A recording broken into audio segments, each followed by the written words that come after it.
Hello friends, how are you? I hope you are fine and healthy. Friends, R classes या माझ्या YouTube चॅनेलवरून मी तुम्हाला 5th to 10th स्टँडर्डचे सर्व विषयांच्या लेसनचे मराठी स्पष्टीकरण देणार आहे. I have already uploaded Unit 1 and Unit 2 of 5th Standard English Balbharti. So friends, please like, share and subscribe it. Today we are going to see English Balbharti class 5th poem number 15 bird bath. Bird म्हणजे काय? पक्षी. Bath म्हणजे अंघोळ, पक्ष्यांची अंघोळ असं या टायटलचं मराठी मीनिंग आहे. Okay, first stanza. See first stanza. In our garden we have made such a pretty little pool line with pebbles neatly laid filled with water clean and cool. आम्ही आमच्या गार्डनमध्ये म्हणजे बागेमध्ये काय केलेलं आहे तर एक खूप सुंदर आणि छोटासा असा पूल बनवलेला आहे. आणि या पुलाच्या सभोवती काय केलेलं आहे तर पांढऱ्या कलरचे जे छोटे छोटे दगड आहेत ते एकाच दिशेने, इथे बघा तुम्ही चित्रामध्ये बघू शकता, एकाच दिशेने अगदी व्यवस्थितरित्या रचून ठेवलेले आहेत. आणि या हा जो पूल आहे याच्यामध्ये आम्ही स्वच्छ आणि थंडगार असं पाणी भरून ठेवलेलं आहे. नाव next stanza. When the sun shines warm, when the sun shines warm and high, robins cluster round its brink.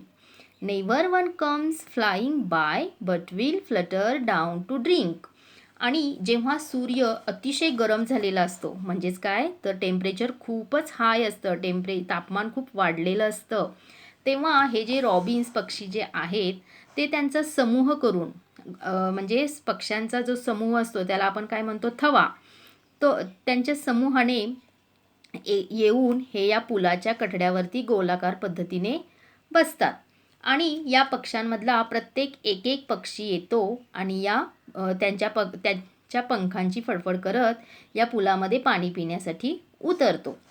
Then they splash and splash and splash, spattering little showers bright all around till off they flash, singing sweetly their delight.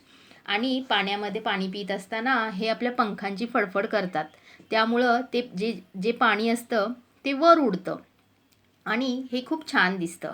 आणि हे जे पक्षी आहेत ते एक प्रकारे ते अंघोळ करत असतात, पंखांची फडफड करत एकमेकांच्या पाणी उडवतं, एकमेकांच्या अंगावर नाही उडवत, ते पाणी उडवतात. पंखांची फडफड केल्यामुळं पाणी उडतं आणि ते अंघोळ करतात. आणि हे अंघोळ करत असताना त्यांना खूप मजा येत असते, म्हणून ते त्यांच्या गोड आवाजात गाणे पण गात असतात. ओके फ्रेंड्स, आता या पोयमचे पोएट कोण आहेत? इव्हॅलिन स्टेन हे पोएट आहेत. आपण एकदा पोयम बोलूयात. Okay, start.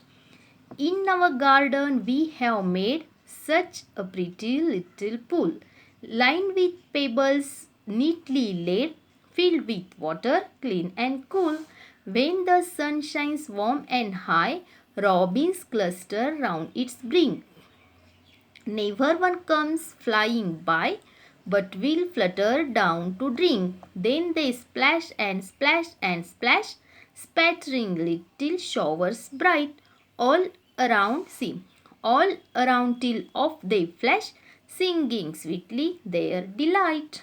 Okay friends, तुम्हाला माझी पोएम आवडली का? आवडली असेल तर प्लीज लाईक करा, शेअर करा आणि सबस्क्राईब करायला अजिबात विसरू नका.